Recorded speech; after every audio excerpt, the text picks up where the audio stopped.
speed. I Yeah. can show you wider from full speed. Yeah, because he clearly hits his arm. That's not the point I'm looking at. Cool. Yeah. So this is coming at full speed. Okay. Now. Thanks. Okay. Yeah, it's Bukan sikutan dari tentu adakan komunikasi VAR, masih melakukan komunikasi apakah kartu merah ini syah atau tidak.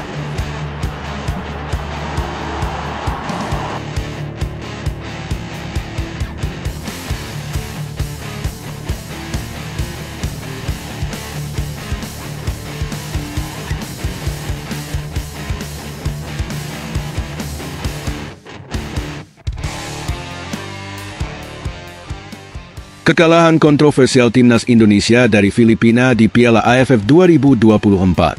Pernyataan mengejutkan wasit.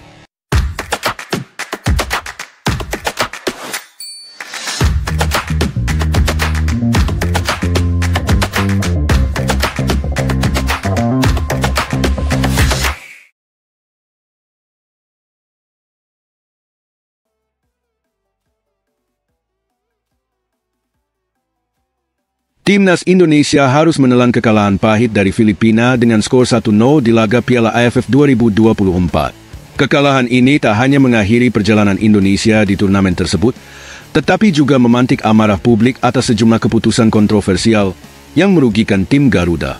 Keputusan-keputusan tersebut makin mencuat setelah pernyataan mengejutkan dari wasit VAR yang bertugas. Ia mengungkapkan bahwa dirinya sebenarnya ia sudah menyampaikan kepada wasit utama asal Jepang, Koji Takayashi, bahwa insiden yang dianggap handball oleh Doni Tri Pamungkas itu bukanlah pelanggaran. Namun wasit utama tetap memutuskan mengesahkan penalti untuk Filipina tanpa meninjaunya lewat VAR yang berada di pinggir lapangan. Keputusan kontroversial penalti Filipina itu, momen kontroversi terjadi pada menit ke-63 saat Filipina mendapat hadiah penalti setelah wasit menilai Doni Tri Pamungkas melakukan handball di kotak penalti. Menurut klarifikasi wasit VAR seusai pertandingan, ia sempat merekomendasikan kepada Takayashi bahwa tidak terjadi pelanggaran. Saya sudah menjelaskan bahwa pemain Indonesia tersebut tidak melakukan handball, namun wasit utama tetap teguh pada pendiriannya dan memutuskan mengesahkan penalti tersebut tanpa meninjau VAR, ungkapnya. Penalti tersebut dieksekusi dengan baik oleh Filipina dan menjadi satu-satunya gol yang tercipta pada pertandingan tersebut. Keputusan tersebut membuat Indonesia kalah secara kontroversial dan tersingkir dari turnamen.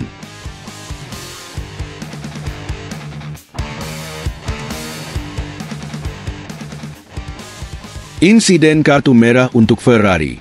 Selain penalti, keputusan kontroversial lainnya terjadi pada babak pertama. Bek timnas Indonesia Ferrari menerima kartu merah langsung pada menit ke-27 setelah terlibat kontak fisik dengan pemain Filipina Amani Aguinaldo saat Indonesia mendapat tendangan bebas. Pada tayangan ulang terlihat Aguinaldo memprovokasi terlebih dahulu Ferrari dengan memeluknya, yang kemudian ditanggapi Ferrari dengan sikutan. Wasit Takayashi pun tak ragu mengeluarkan kartu merah, artinya Indonesia harus bermain dengan 10 pemain sejak babak pertama. Keputusan ini pun menuai protes keras dari pelatih dan pemain Indonesia, namun tetap tidak berubah.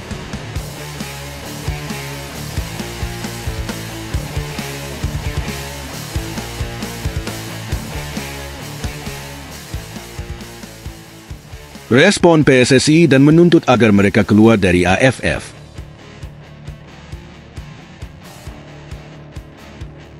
Hal ini memicu gelombang protes dari publik Indonesia yang merasa wasit kembali merugikan Indonesia di turnamen AFF. Ketua Umum PSSI Erick Thohir menyatakan kekecewaannya terhadap kepemimpinan wasit dan berjanji akan membawa kasus ini ke kancah internasional. Kami akan melakukan investigasi menyeluruh terkait keputusan wasit pada pertandingan ini. Kejadian seperti ini tidak boleh terulang, apalagi di turnamen resmi yang seharusnya menjunjung tinggi fair play, kata Erick dalam jumpa pers usai pertandingan. Namun, Erick juga menegaskan bahwa PSSI harus berhati-hati dalam merespon desakan publik untuk keluar dari AFF, mengingat potensi sanksi dari FIFA. Kita harus berpikir panjang dan matang. Setiap langkah harus sesuai dengan aturan FIFA agar tidak merugikan sepak bola Indonesia, imbuhnya. Rekam jejak Indonesia di kejuaraan AFF. Kejadian ini menambah panjang daftar kontroversi yang melibatkan timnas Indonesia di turnamen AFF. Dalam sejarah keikutsertaan Indonesia di Piala AFF, banyak momen di mana Garuda merasa dirugikan oleh keputusan wasit. Berdasarkan data, Indonesia telah mengalami 78 keputusan yang dianggap merugikan sepanjang sejarah keikutsertaannya di Piala AFF. Tagar AFF seperti keluar dari AFF dan berhenti AFF kembali menjadi tren di media sosial. Banyak netizen yang mendesak pemerintah dan PSSI untuk mempertimbangkan keluar dari AFF karena merasa turnamen ini tidak memberikan keadilan bagi Indonesia. Harapan di tengah kekecewaan meski tersingkir dari Piala AFF 2024. Perjuangan timnas Indonesia tetap mendapatkan apresiasi dari publik. Bermain dengan 10 orang hampir sepanjang pertandingan, para pemain terus menunjukkan semangat juang hingga menit akhir. Kekalahan ini menjadi pelajaran berharga bagi sepak bola Indonesia untuk terus berbenah baik dari segi teknik maupun diplomasi di level internasional.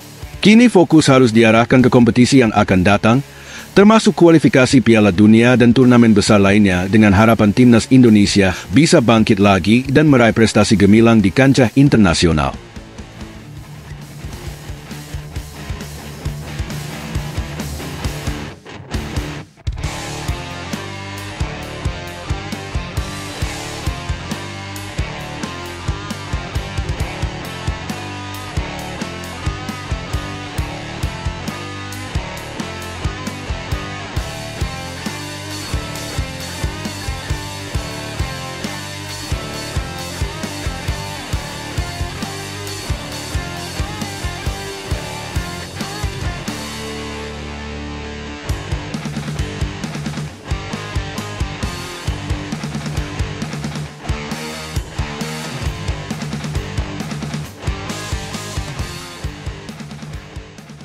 Indonesia kembali ke setting pabrik. ESPN Asia itu menambahkan, timnas Indonesia memang tampil sangat impresif akhir-akhir ini karena diperkuat banyak pemain top Eropa, namun performa merah putih justru terpuruk saat berjumpa Laos, Vietnam, dan Filipina di Piala AFF 2024. Mereka lalu mengklaim Indonesia sudah kembali ke setting awal. Meski ada peningkatan baru-baru ini, Indonesia sudah kembali ke dasar-dasar mereka saat mereka mencoba mendapatkan kembali keseimbangan mereka. Gaya menyerang langsung sudah mulai dikenal, tentu saja akan menjadi kesalahan untuk tidak menggunakan gaya ini dengan pemain seperti Pratama Arhan di dalam tim saat bola keluar lapangan, tulis media tersebut. Namun di sisi lain timnas yang dihadapi Indonesia adalah tim senior. Apalagi sejak awal target Piala AFF adalah ajang regenerasi pemain. Dan apapun hasilnya kita harus terima. Toh kekalahan dari Vietnam dan Filipina itu berawal dari kesalahan pemain sendiri, dan kekalahan itu pun tidak separah itu, yang artinya pemain muda kita masih sanggup mengimbangi tim senior di ASEAN.